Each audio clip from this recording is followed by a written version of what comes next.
welcome to Why the Cast Man. Why the Cast Man? A podcast about Why the Last Man on FX on Hulu. I'm Alex. I'm Justin. And we have a special guest here to hopefully answer the question, Why the Cast Man? Eliza Clark. Finally. Finally. It's like we're meeting our God here right now. Why the Cast Man? Yes, you're a part of it. You're a part of it. Yes. Eliza Clark, the showrunner of Why the Last Man. Welcome to the podcast. So excited to have you here. So excited to chat Very about excited to be here. this show. This is, I don't know when people are going to be listening to this necessarily, but this is the day of the final episode. Before we even get to the show, what has today been like for you? Just a flurry of tweets and responding to people? And yeah, I mean, well, you know, I'm like on a crusade to get the show picked up elsewhere. So there's a lot of tweeting in my life that wasn't there 2 months ago. So Mondays are everybody's dream. Everybody's dream. Exactly. More tweeting. That's all we all need for our mental health. So I've been doing a little bit of tweeting. I don't know what the kids say. I clapped back at a couple of like shitty dudes on Twitter. Yes, good. What am I doing? My husband was like, stop. I was like, oh. That's yeah. Well, what is this? To take a huge step backwards here, there was so much focus on this project because obviously it's a beloved comic book property. It went through a very long development process even before you came on board. What was it like when you joined? What was your reaction? Did they approach you? Did you pitch them? How did you end up getting hooked up with FX for Why the Last Man? Yeah, I mean, this book has, it finished its run in 2008. I read it for the first time in 2009. It's my favorite comic book. Oh, nice. Yeah, it's the first gift my husband ever gave me. Oh. Wow. And we were coworkers. Yeah. Yeah. Yes. So I love it. And it's gone through, there have been movie versions and other TV versions. And when I came on board, they had shot a pilot with another showrunner and then decided not to go with that version of the show. And they approached me as a writer, I think that they liked. And I was like super gung-ho about doing Why the Last Man, but I didn't really want to do somebody else's show.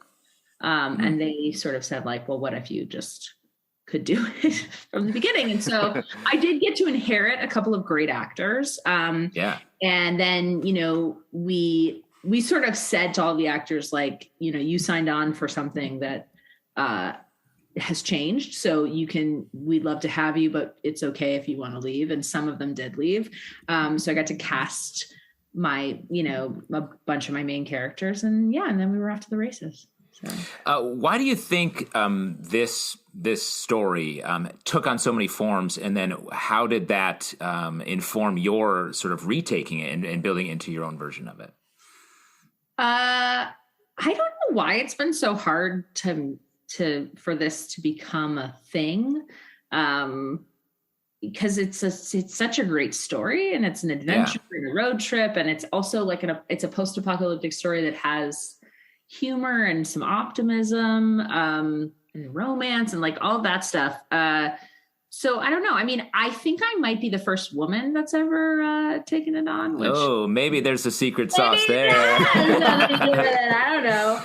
And I know. I mean, there's a lot of world building that has to happen. I think it's partly why the beginning of the season is a little slower. I mean, it just is like, there's a lot of ground that needs to, track that needs to be laid. And I think about halfway through the season is when, you've done some of that work. And then it's like a little bit more propulsive at that point.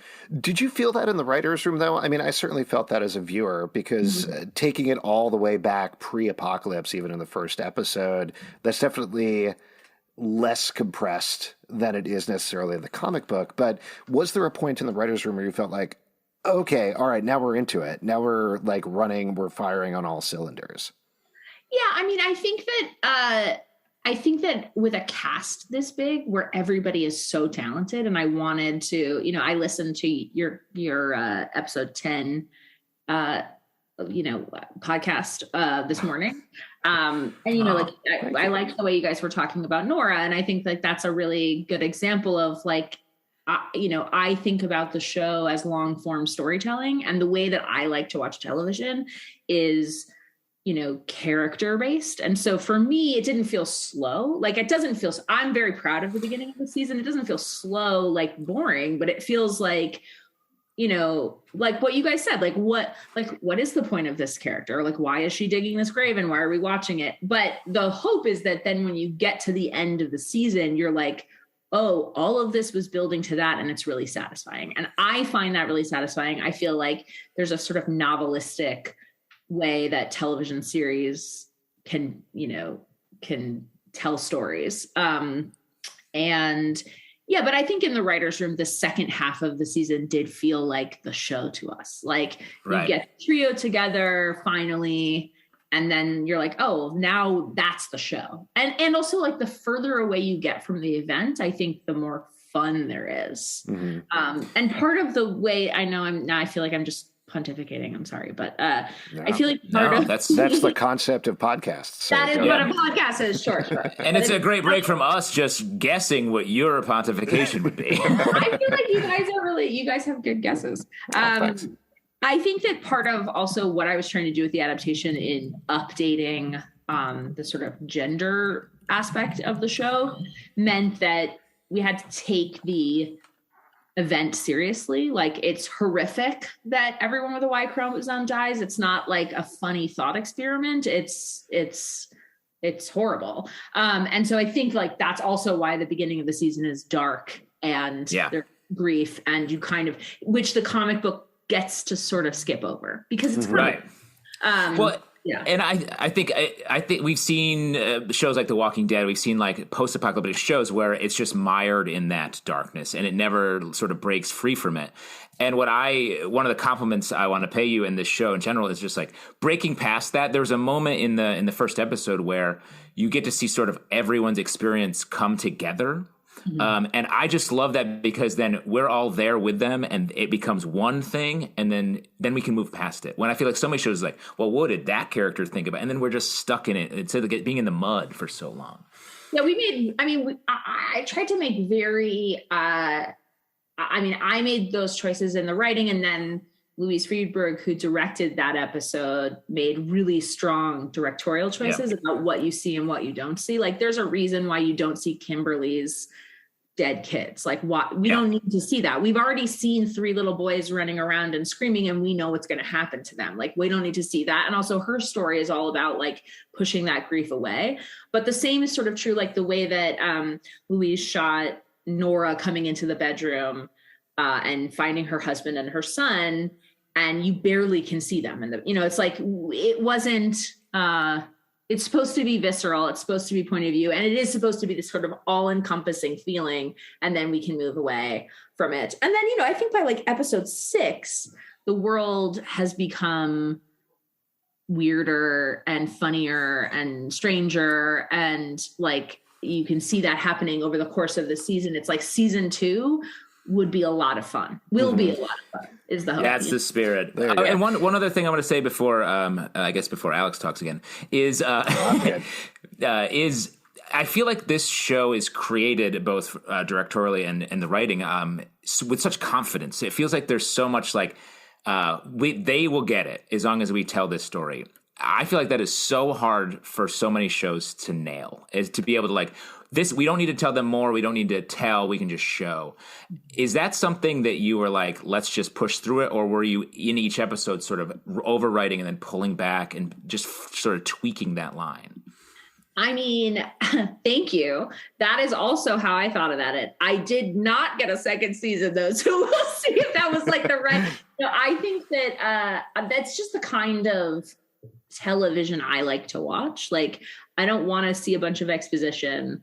I want to watch people change in the way that I can recognize it. I want to understand their feelings and why they're doing the things they're doing. Or if I don't understand it, I want to be asking questions that aren't like, what the fuck was that? And more, am I allowed to swear? I'm allowed to swear. Yes. Yeah, of course.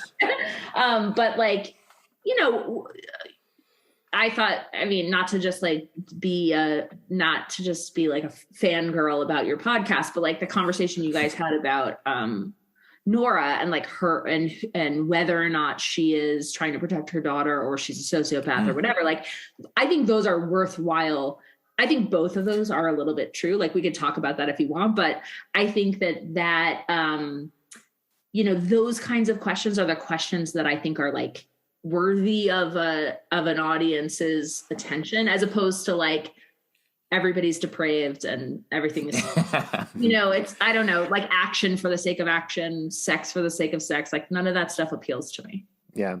I just wanted to jump back and talk about something that you mentioned earlier in terms of the fleshing out the world as you go. And I think those are some of the things that really stuck with me throughout the season.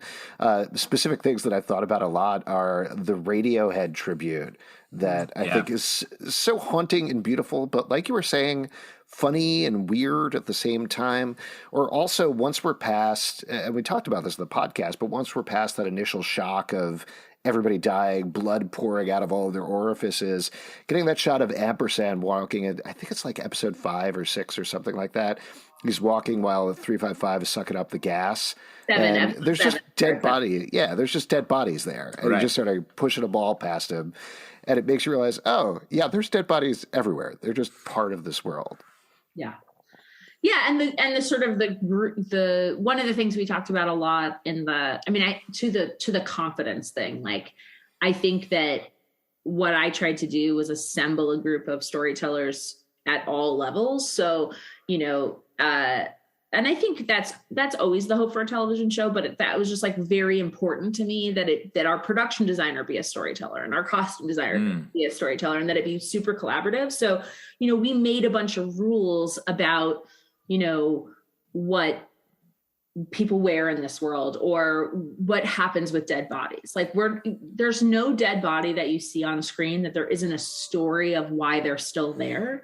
You don't need to know what the story is of the man and the dog and the fishing, RV or whatever. But like Alex, my production designer, she has thought about why he's still there and why no one came to pick his body up. And I feel like that way you're not, and I think that kind of care in the details gives you a cumulative effect. Hopefully it's not so, you don't necessarily need to, know the answer, but at least I think that's what that steady hand is, or at least that's what I'm hopeful is happening. I think it came through.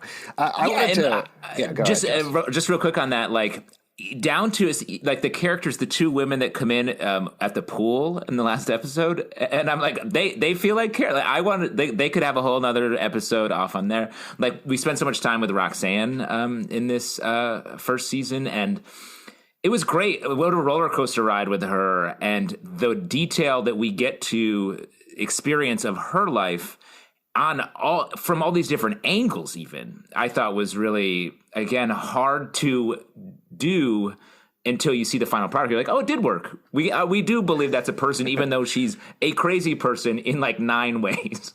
Thank you. Yeah, I mean, or that also, like, if you had the thought when you met her, like, wow, the tone of this character feels a little bit different than the tone of the rest of the characters. And then you find out it's because she is approximating a television character that she admires. Yeah, like, exactly. There's a purpose to it. I mean, to the little character, like the two women who burst into the pool, we rehearsed with everybody. We did Zooms with every single character basically that speaks on the show, and they all there was a story there. And so and that doesn't happen on TV. And it was just, I mean, maybe it was because of COVID and we were all like bored or something. I don't know. Like, I had a lot of work to do, but we were like, we're just going to do this differently. And I think it does. I don't know. I think like the guy who 355 kisses and then blows up in the first episode, like, we had an hour-long meeting with that guy, and it was like, he was amazing. He was a great actor. His name was Max. And he, like, we had a whole backstory for those two characters. And so then that relationship feels lived in, even though it's only on screen for a minute. I love that. The piano teacher that Sam encounters, I was same thing. I was just like, who's this person? We don't even see them again. It's crazy. I love it. No, that's great. It feels very comic booky to me in a certain way. It feels like you could have a bunch of one shots going off about these other characters and fleshing them out. hey, maybe it'll happen at some point. That's definitely what I was thinking. I mean, like, that's what I love that about Why the Last Man, like the book, that there are moments where you're suddenly with a character that you'll see again in 5 issues or 10 issues, or you may never see again, but they feel like fleshed out in some way. So that's what we're fun for. I did want to ask you a bit, just because we've talked about this a lot on the podcast, but Yorick's humor, it seems like such a very difficult, precise thing to hit. And it almost also feels like you developed and worked on his jokes and how he is funny or not funny to certain people over the course of the season. So what was that process like? How much workshopping went into Yorick's specific lines? I mean, I think Yorick is very funny. And I think that, but I also think that he's like a pain in the ass. Like, so you have to, he can't be, I mean, Ben Schnetzer is incredibly funny. Like, he's a very facile comedic actor. One of my favorite things in episode 10 is where he's like having that sort of sexy conversation with Sonia, where he's feeling super uncomfortable, and then 355 walks in and he does like finger guns at her, and he's like, "Hey, want breakfast?" Or whatever. You know, it's like so awkward and dumb and hilarious, and that's all Ben. I mean, I felt like there's a line you have to walk with that character, because he's also going through a tremendous amount of like cognitive dissonance. Like, he's having immense survivor's guilt, and his father is dead, and everyone he knows, you know, half of the people in his life are dead, and he may never find his sister again. And where's Beth? And she just broke up with him. So he's like, and I think if he were funny all the time, it would be annoying. But yeah, I don't know. I don't know if I've answered your question, but you just kind of let the character drive the humor. Mm-hmm. And hearing what you say makes me think, in the earlier episodes when I was like, oh, he's trying to be funny and he's not really doing it, it felt like, oh, that's because the character is wildly uncomfortable. It doesn't know what he's doing and is trying to fall back on these like sort of weird, poorly timed jokes. And then only later, when he gets to the sort of utopian community with Sonia, that's when he's like, he feels like he's like, oh, I'm pretty funny, watch. And then he does it, and that's it, and it works. Well, and he's like, I think he's a people pleaser, and you see that in episode 10 when you're back with the family in their family dynamic. Like, he's trying desperately to like keep the peace, and he knows that his sister is sitting there like a ticking time bomb, and his girlfriend is there, and it's like everything is so fucking uncomfortable, and he just is like joking, and he does that in episode 5 when they meet Dr. Mann. It just doesn't go over well because neither of those women is like particularly interested in him as a person at that point. Like, they're like, we don't care about your tuna fish sandwich joke, and shut the fuck up. Like, we're doing something. But I mean, I think I also tend to think that comedy, that like humor is funnier when you know people, like when you know, like there's not jokes. I mean, there's a couple. I think Johnny Appledick is a funny joke, but I think that there's not like a ton 100%. of jokes. It's more like the more you know the people, the funnier they are, I think. Yeah. I wanted to ask you about the flashback scene that we get in episode 10. Was that one of those things that was like a backstory thing that suddenly felt like, oh, this is going to work for this final episode? Or did you always have that in your back pocket and knew you were going to pull that out in the finale? No, I actually had planned to have a flashback. I don't like flashbacks as a device generally. Speaking, I think that they're lazy.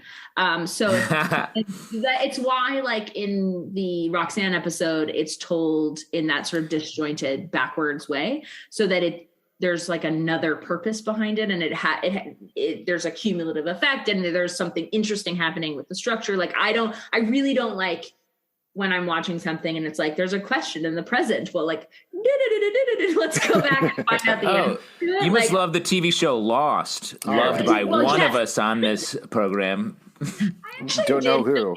I really liked Lost. I really did. Anyway, but that's not my favorite thing. And I also know that it's just, as a writer, it's like the easiest thing. So anytime you do the easiest thing, you feel like a hack. I do, at least. But I had planned on there being a flashback intent of starting the episode with Allison on the day of the event, but instead we decided to start season 2 that way. So we'll see if that is a thing that, because I think a lot of season 2 will be about what Allison's research was and how that may or may not have, led to this event and what she's hiding and all of that stuff. And that dinner came out of a conversation with those actors early on. Really? During the pilot, we had a bunch of rehearsals and sort of character work, and they talked about their characters and what they, and they created a bunch of like shared memories. And one of them was this dinner. And I was like, thank you.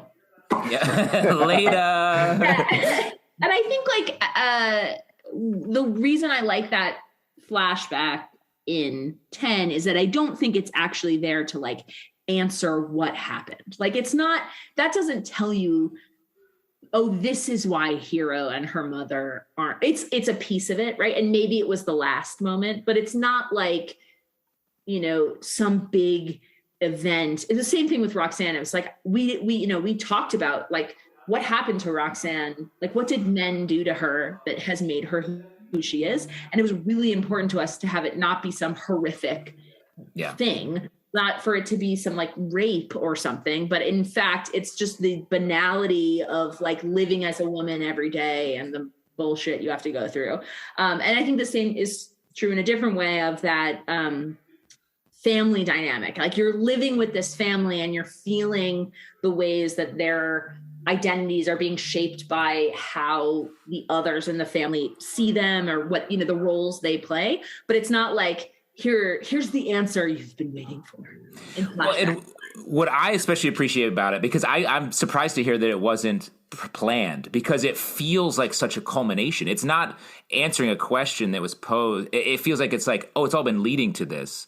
We meet this family disparately, and they're like by themselves, and then they get even further apart. And then we see this final scene of them having dinner together, and they're just as far apart, even though they're sort of they're like emotionally far apart, but physically together. And I thought it was such a nice way to end this first season of these characters that may never see each other again, as they may never sit around a table again. And one other thing on what you said about flashbacks, I think they are easy on the front end. I feel like a lot of shows do a bad job of coming out of the flashback and being like, remember, this is the story. And that's what I don't like about them is when you come back to the present day, I'm like, oh, right. And there's an uncomfortableness there that most shows can't nail with flashbacks. I also think it's about point of view. Like, so one of the things I like about the way it was done in episode 10 is that Daisy von Schurlermeyer, who is the director of that episode, did a really awesome job transitioning the visual style from flashback to the present and back and forth. And also each scene is so rooted in subjectivity and point of view, which was something we talked about a lot for every episode.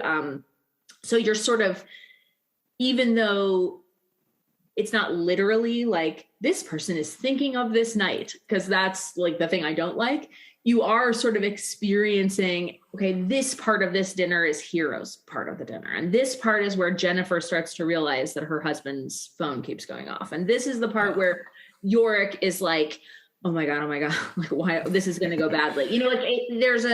Anyway, so I just think she fucking nailed the directing on. And what did Jennifer Brown whisper to Hero on the way out the door? What did you know? Come on, give me that. There at one point I had written it in the script and then I took it out because I didn't. I think it's better because I think. Well, I mean, Hero sort of talks about it in episode 4, when she talks to Sam and says, she said I was selfish and self-destructive and cruel. And I don't know that that's necessarily the exact words that she said to her, but I think it's a moment of rejection. It's a rejection moment for Hero. And what I think is super interesting about that whole scene is that Dean, the dad, is cheating on his wife. And the two people who are angriest at each other are Hero and Jennifer. Mm-hmm. Yeah. So let me ask you about Hero, since we're talking about her and part of the phrase, but the hero's journey, I guess, this season, because it almost seems to me particularly one of the things that I liked about this flashback, not to keep harping on this, but it's a nice point for focusing out on the other characters, is she almost seems to reflect a lot of the other people in her lives and sort of take them in, whether it's Sam or Yorick some of the time, or Roxanne or Nora/Victoria later on. But this is really one of the only points we get to see her lash out at Jennifer in particular. So how did you view her, and how did you view where she ends up in that final moment when she's confronted with Yorick in the present? I mean, I have an immense amount of empathy for Hero. I think that she hates herself in ways that everybody is capable of hating themselves, but women are particularly adept at it. And, I think she's got the way I always thought about it was that, Jennifer put a ton of pressure on Hero, not because she was a bad mother, but because she was a good mother. And because she felt that she knew it would be harder for Hero, and, Yorick was going to be fine, but Hero needed to be, beautiful and smart and thin and perfect, and those are not because of some reflection on Jennifer, but because then she will do better in this world. And you see the way that Jennifer is aware of how women are viewed from the very beginning, from the pilot, when she's telling Christine to go fix her nails. And so I think that what Victoria says to Hero at the pool, where she says, you flamed out, I think is true. I think that Hero, it was too much. And then she just, went in the opposite direction. And there's a way in which being told from at whatever point, some teenagehood, that your brother is the jester and you're the problem, and that you're the selfish one, the ways that your family talks about you creates the way you are. I think you step into the role you're given. And so I think that Hero obviously has a lot that she should feel guilty about.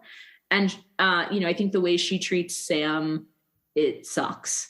But I also think that it's a miscommunication, in part because of the way she feels about herself. So when he says to her, I don't want to hook up with you because it'll just start the clock. I think that the way, and she says it, she's like, oh, you think I'm a whore? He's like, that's not what I fucking am saying. But I think she feels rejected by him in that moment where they kiss and he pulls away, even though she can't totally recognize that, maybe he pulled away because he fucked up the car. You know what I mean? So I think those are things that, if she liked herself more, or if she felt more okay with herself, she might be able to rise above those things. But she's like a raw nerve. Yeah. And the power she gets at different points for different reasons, feels like she craves that so hard, and that ends up driving a lot of her choices. Well, and then at the end, I think that speech that Victoria gives to the Amazons, where she says, she's talking about Roxanne, but she says she wants to, I don't know exactly, I'm paraphrasing, but she's like, she wants to make you into what she wants you to be. She wants to brand you. I love that the camera at that moment pushes it on Hero. And to me, it feels like the thing we just saw the whole episode. It's about Jennifer. Mm-hmm. And that's how Hero sees it.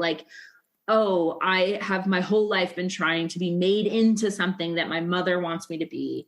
And here's my and I think that's why she doesn't go with Yorick. It's she loves him. She protects him. She does this thing that was, that we know has fucked her up for the entire season. She kills somebody in the beginning, and it has sent her on this horrible descent. And at the very end, she kills again. And this time it's not an accident, and she chooses to do it. And she does it for her brother. In a way, it's selfless.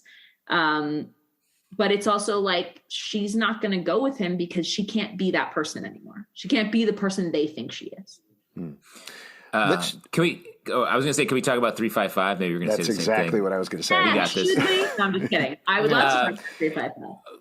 Great character, one of our favorites from the comic, obviously. And I feel like there's a point where she goes from fooling everyone, like just manipulating them by being nice sometimes, harsh sometimes.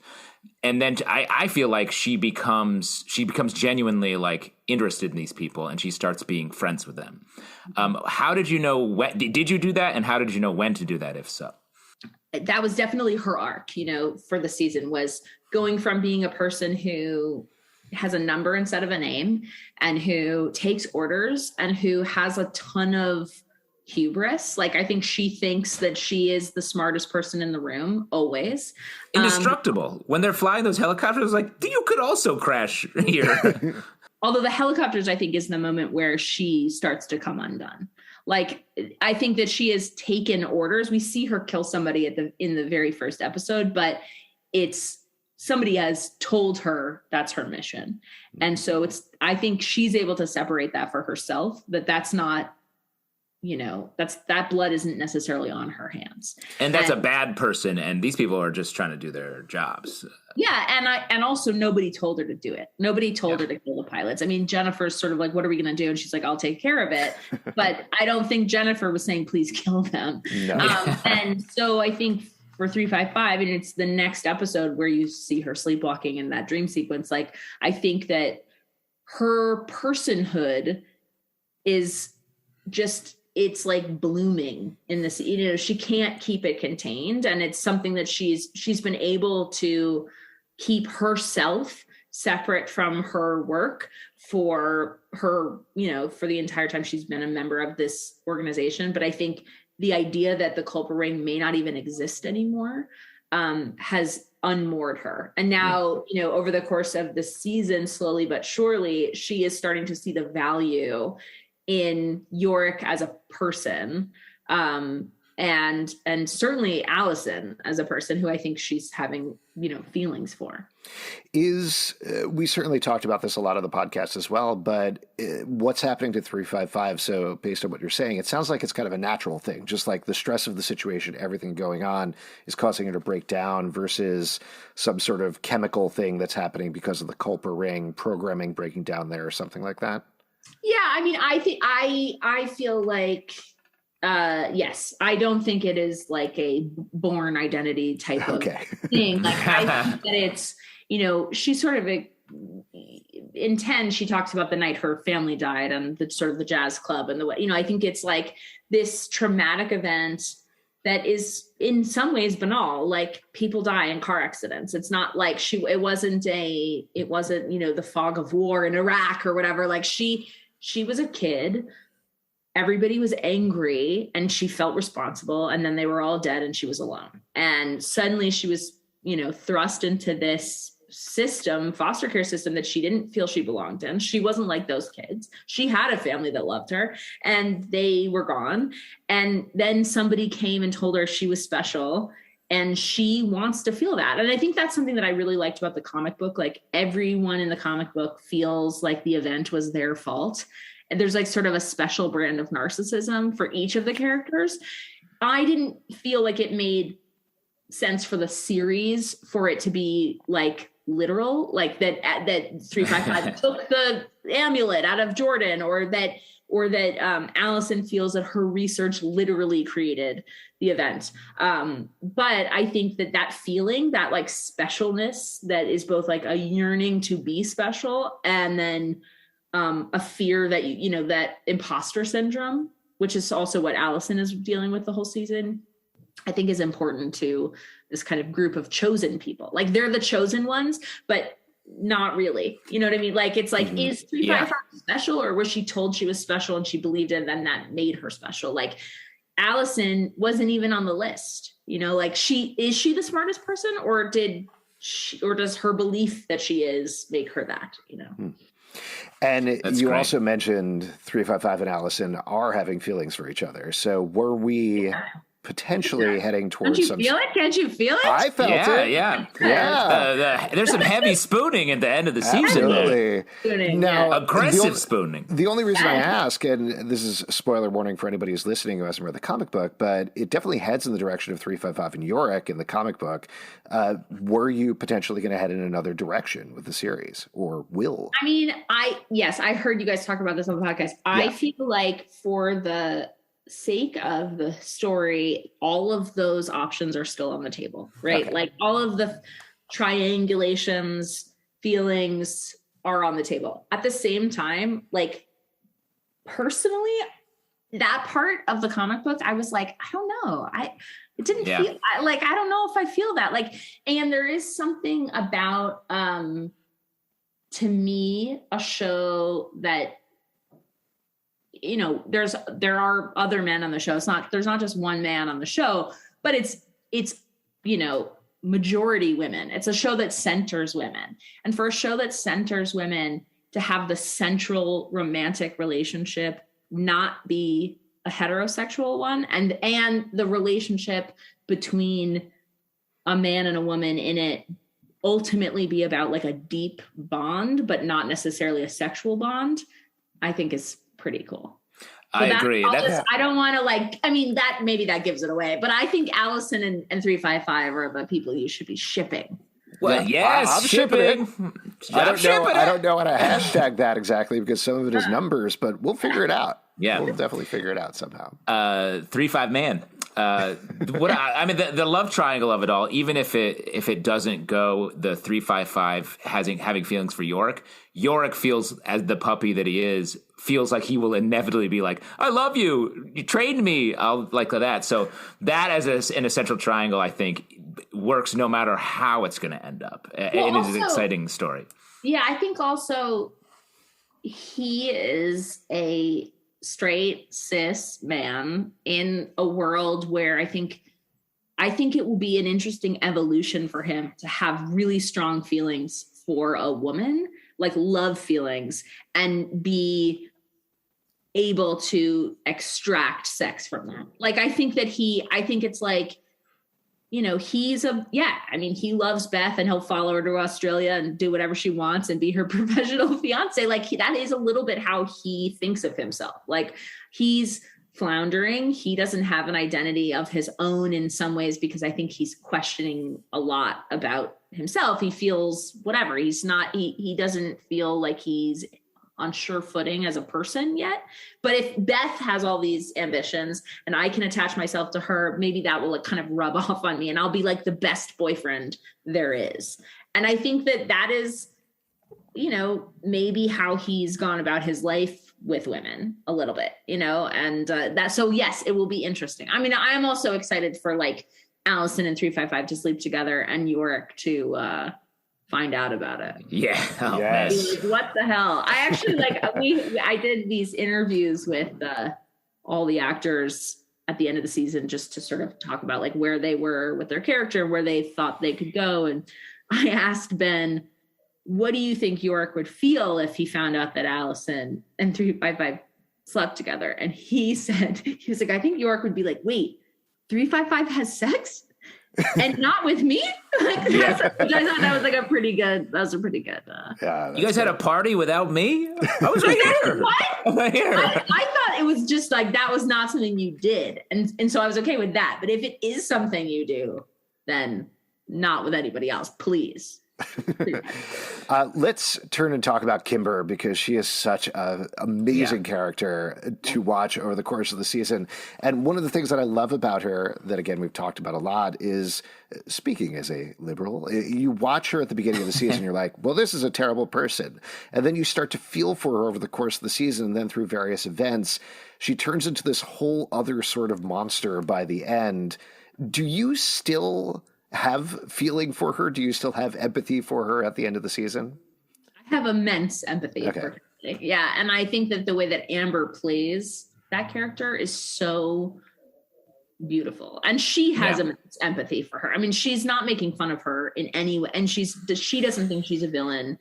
Amber is an activist and has written like a bunch of books about like, and she was a founder of Time's Up. Like she's not, her politics could not be further away from Kimberly's, but I think that that's the only way to like really get it, you know, to make a really satisfying character and potentially a villain. Like I think that Kimberly may end up being a villain she's been a villain in this season and she could go further in that direction.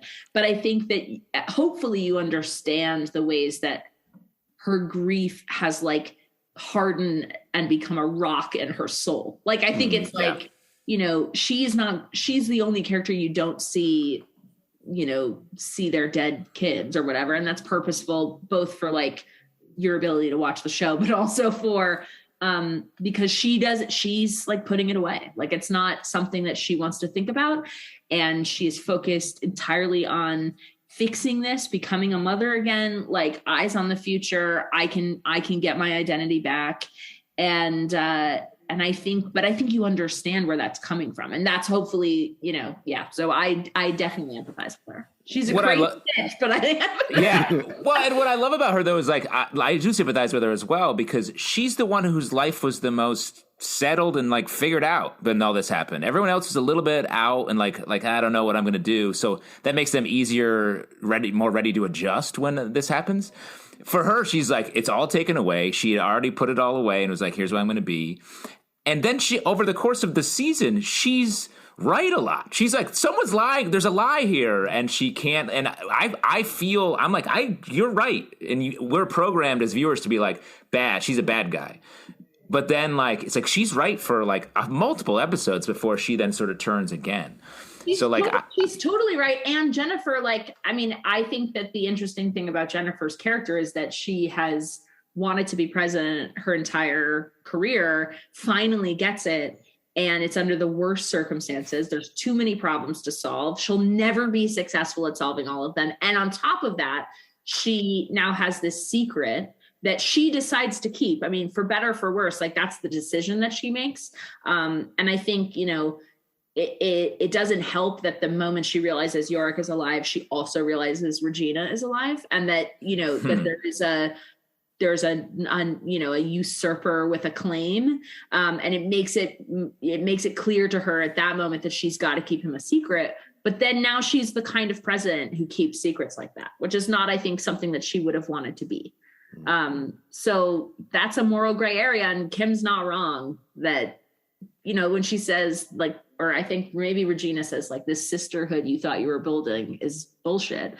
And that's both true and not true. I mean, it is kind of true. Like she didn't trust those women to hold that secret. Yeah. It is funny though. You say she always wanted to be president, and then she has to keep this lie, keep the secret and tell this lie. But she's and even though it's emotional to her when she's like finding out that maybe Yorick was killed, both in the helicopter crash and later on with the soldier. Is there something in her where she's like, I'm good at this. I'm a good president because I can keep this horrifying lie and maintain, doesn't even break a sweat in that moment. I mean, I definitely think that she has a lot of grit. Like I think she's a good president for that. And I think she probably feels that too. I mean, there's also a part of her that wants to be president and is like, I'm not giving it up. And I think that that's not necessarily, and the ambition, especially in women, is something that we think of as like a bad thing. And I think like two things can be true at the same, like she can be good at this and she's keeping it all together and she's going to maintain the line. She's going to, you know, but she puts Christine in an awful position to keep that lie for her. But at the same time, it's like she's brought her into the inner circle. Like now this mentor-mentee relationship is like, you know, I think Christine would never have said like, I didn't want this secret on, like, I don't want to know this. I think she's happy to be in the inner circle, but those boundaries and that the complication and grayness in those relationships and in those choices, I think is like where the fun lies. Now, not to take a swerve, but I do want to talk about the end of the season, or rather the slightly early end of the season, because you did announce on Twitter that the show wasn't continuing at FX on Hulu before the seventh episode, right? So what? I know there was a great report in THR about it, and there's been a lot of talk about it online. But what actually went on behind the scenes? What led to this decision, and ultimately to you sending out this tweet? I mean, the Hollywood Reporter article is great. That's all basically what it is. Because the show, a bunch of the actors had been involved in a previous pilot. So there's like all of these contract thing. It's boring, but also and then, a new showrunner came in, and then a completely new show happened, and then COVID hit, and then we had to, so people's contracts kept getting pushed, and essentially the actors' deals were up in early October, and FX had to make a decision about whether to pick them up for like millions of dollars.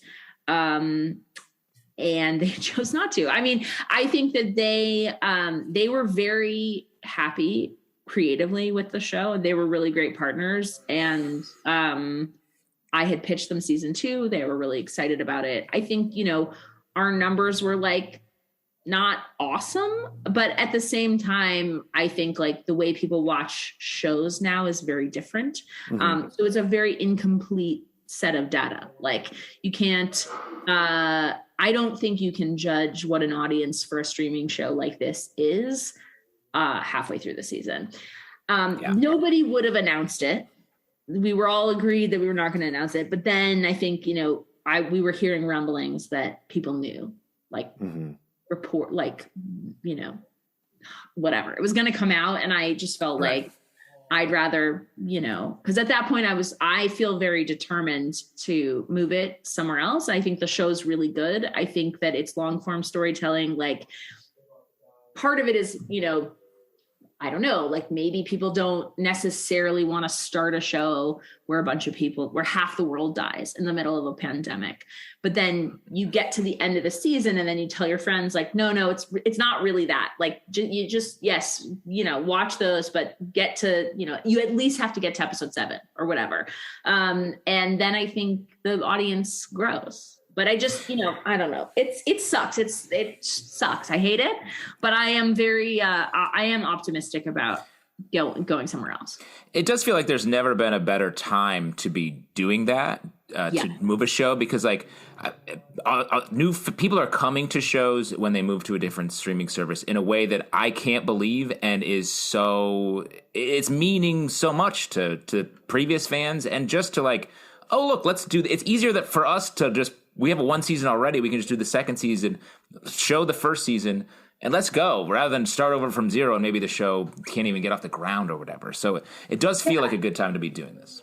Well, and also like I think the show, it's like each episode builds on itself. Yeah. And then I don't know how you guys feel, but like to me, I think like 6, 7, 8, 9, 10. It's like gets better and better and better and better. And then you're like, I gotta see season 2. And I have a really great pitch for season 2 and I'm pitching it. And, I think that it's exciting. I think people would be lucky, any network would be lucky to have this group of people. I mean, it really, we have a super committed group of people. Well, and not only that, you have 10 episodes that you can show people, like you're saying. It's not like the previous decade and a half of development or anything like that, where it's like, what does this look like? I don't know what this looks like. You say, here's 10 hours, what it looks like right here. I don't know if you could talk about this at all, but what is the process like at this point for you? Is it calling up Reed Hastings and Netflix and being like, hello, would you like to pick up? Hello. Hello, Mr. Hastings. Mr. Netflix. Yes. I mean, it's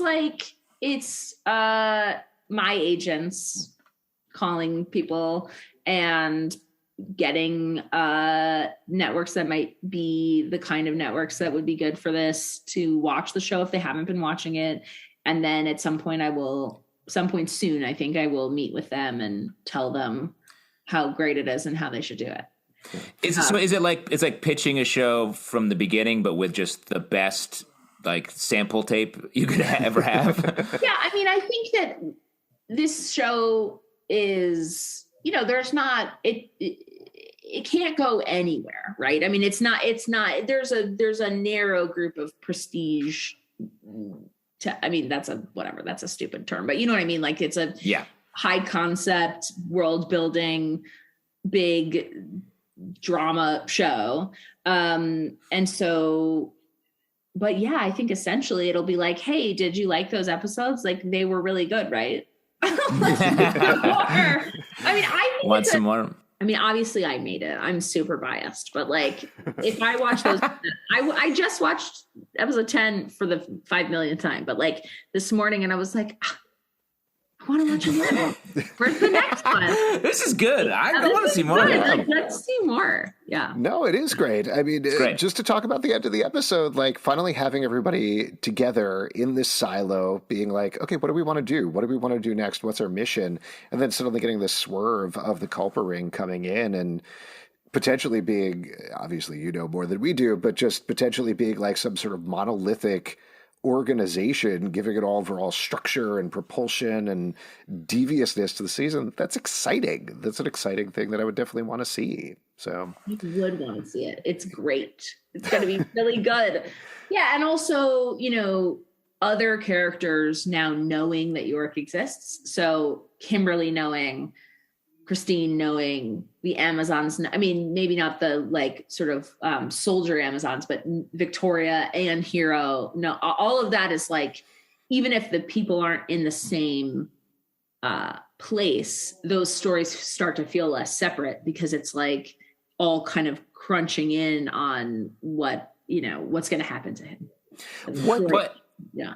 Go ahead. And that's something we talked about is like, in a world, in the world of this show, in the world of the comic book, it was like, there's one man, there he is, he looks like a man. And in this show, you brought up the actual reality of our world that like people look like men, people like everyone's looks how they want to look. And so we were at the beginning of the show, we were like, how are they going to make Yorick the prize? Mm-hmm. And I got to say, like the way it came together here by chasing the personal relationships feels like a harder task, but when accomplished, it makes the chase much more intense going forward from here. Well, and I think it also makes like the other men in this world interesting characters who, like for Sam, his story mirrors Yorick's in lots of ways. And he has, you know, he's the only man in this group of women who've all been harmed by men, and his existence there is dangerous. But if he had gone to the Radiohead vigil and like met the guy that Yorick met there, like he might have been in a better, you know, might have been nice. Like, you know, you sing songs every Sunday and people are cool and you don't have to wear a mask. Like, I think it's interesting, you know, and there's a lot more story to tell about men in this world that we've broken for season 2, and that would be awesome and will be awesome when we. So at this point, then, what can fans do to support the efforts to get a season 2, if anything? I mean, the best thing that people can do is watch the show and tell other people to watch the show and encourage people. Encourage people to binge it. I think those numbers do matter in terms of somebody else wanting to do the show and feeling like there's a built-in audience. And watching it, getting other people to watch it and watching it. Those are the things you can do. You can tweet, but really the watching it is the watching it is the important part. Okay, we're on it. That's our mission. Great. Eliza, thank you so much. Thank you so much for taking the time to chat. Thank you for the awesome show. We appreciate it. And really fingers crossed, we're hoping we get picked up, our podcast very specifically. Yeah, we're trying to get a second season of the podcast. So I love your podcast, guys. Oh my gosh. It's really, really good. Thank you. And if you'd like to support this podcast and other podcasts, we do patreon.com/Comic Book Club. Also, we do a live show every Tuesday night at 7 p.m. to Crowdcast and YouTube. Come hang out. We would love to chat with you about Why the Last Man. iTunes, Android, Spotify, Stitcher, or the app of your choice to subscribe, listen, and follow the show at Comic Book Live on Twitter, comicbookclublive.com for this podcast and many more. Until next time, #Why Lives On. Oh, that's why the cast, man. We figured it out.